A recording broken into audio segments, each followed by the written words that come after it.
I often think how different our world would be if you gave people unmitigated access to mystical states, however they want to get there. Yes. I obviously am a proponent of psychedelics. I'm a proponent of orgasmic meditation. There's other ones that people can do. But, for me, there's something that happens inside the experience, which is, people access a sense of purpose and meaning, which, I think ultimately is what reorients someone's compass. And then instead of healing being the focus, it actually becomes the byproduct.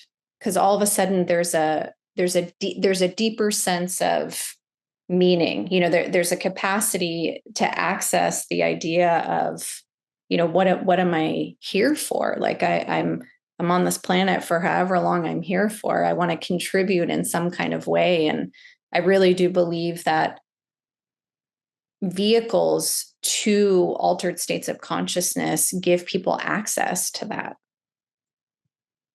Yes. Yeah. Yeah. Okay, so I'm going to change topics slightly. So you have advocated for a regulated market for psychedelics and other currently illegal substances. What would an ideal regulatory framework look like?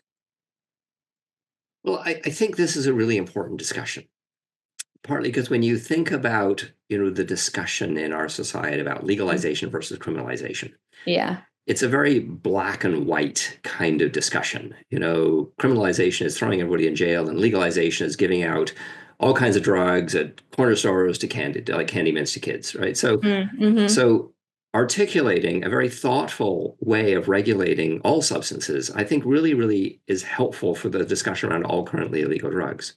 Yeah. And so I do have a proposal for a way that psychedelics should be regulated. And I think it just helps. I think it helps to have a nuanced discussion in the public with how it should be done.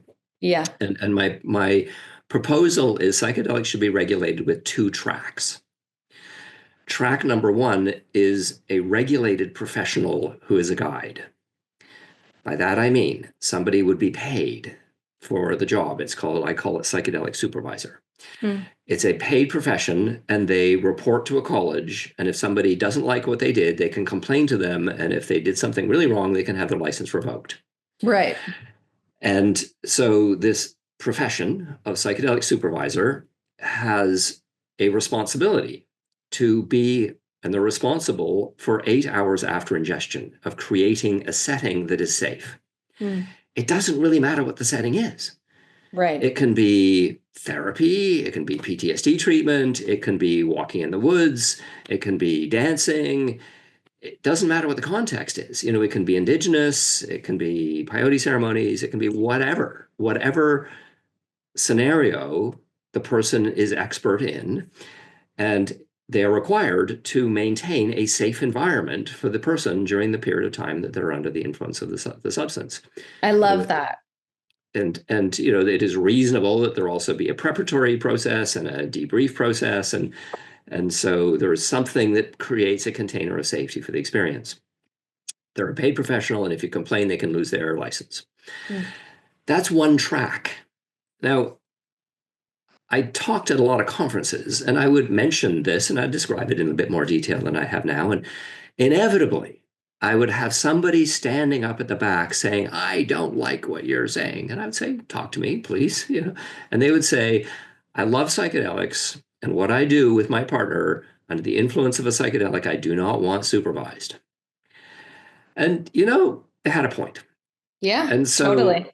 So I'm going to tangent for a second. I'm always writing a different paper. The most recent paper that I've just submitted for publication looks at what happens with naturalistic use of psychedelics when people take them outside of research settings. The conclusion is people tend to get healthier. It is social health and social benefits from naturalistic use of psychedelics, and there's a lot of research on that. So knowing that that's true, knowing that people today, with the current state of our education, still tend to use psychedelics in a way that produces social benefit, and health benefit, it is not unreasonable that somebody should be able to purchase them. But then I want to qualify that a little bit. I think purchasing of psychedelics should require some training.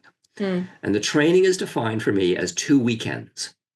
The first weekend is knowledge. What is a 600 mics of LSD going to be like? What does setting, and safety look like? What kind of dosages are appropriate to achieve these kind of states? So a knowledge-based day and a half.